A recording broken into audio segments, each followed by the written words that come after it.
చెవిలో జోరీగంతో ఇదిగో ఈ రేగి కంప కూడా అంతే. దాని జోలికి వెళ్లడం కంటే తల తిప్పి పక్కకు చూడడం బెటరు. హలో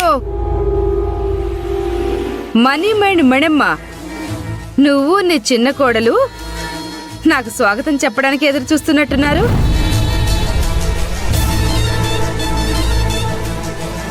అత్తయ్యా, త్రిపుర కావాలని మిమ్మల్ని రెచ్చగొడుతుంది. మీరేం రెచ్చిపోకండి, నేను చూసుకుంటాను.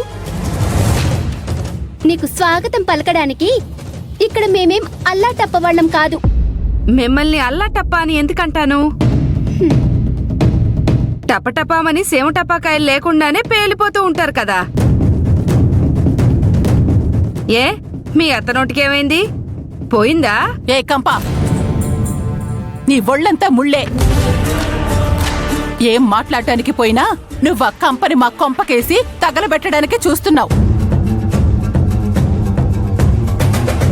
అయినా నువ్వు మాతో గొడవ ఎందుకు పెట్టుకుంటున్నావు? ఇది గొడవ కాదు. నా కోడలికి ఈ రోజు విడాకులు రాబోతున్నందుకు మిమ్మల్ని ఇద్దరిని గౌరవించి పలకరించడానికి వచ్చాను, అంతేగాని నీతో గొడవ పడడానికి రాలేదు. ఊరుకోవమ్మా, ప్రతిదాన్ని గొడవలాగా చూస్తావు. ఏ త్రిపుర, నువ్వు ముందు మనుషుల్ని గౌరవించడం నేర్చుకో. ఏం గౌరవించాలమ్మా నిన్ను? అదేదో నీ కొడుకుతో సంతకం పెట్టించుంటే విషయం ఇంతవరకు వచ్చేదే కాదు కదా.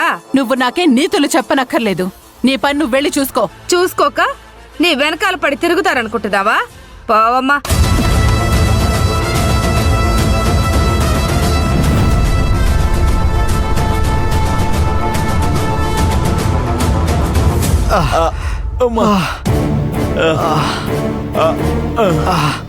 ఏమైందండి, నడవలేకపోతున్నారు? అమ్మా, మా పరిస్థితి ఇలా కావడానికి కారణం మీరే. మీకోసం ఎమ్మెల్యే గారు ఈ పరిస్థితిని తీసుకొచ్చారు. ఏంటి, మిమ్మల్ని ఎవరో కొట్టినట్టుగా హింసించినట్టుగా అనిపిస్తుంది? అబ్బే అదేం లేదు. బాగా కాలిపోయింది. ఏమైంది? అంటే అది మా లాయర్ గారి మీనింగ్ ఏంటంటే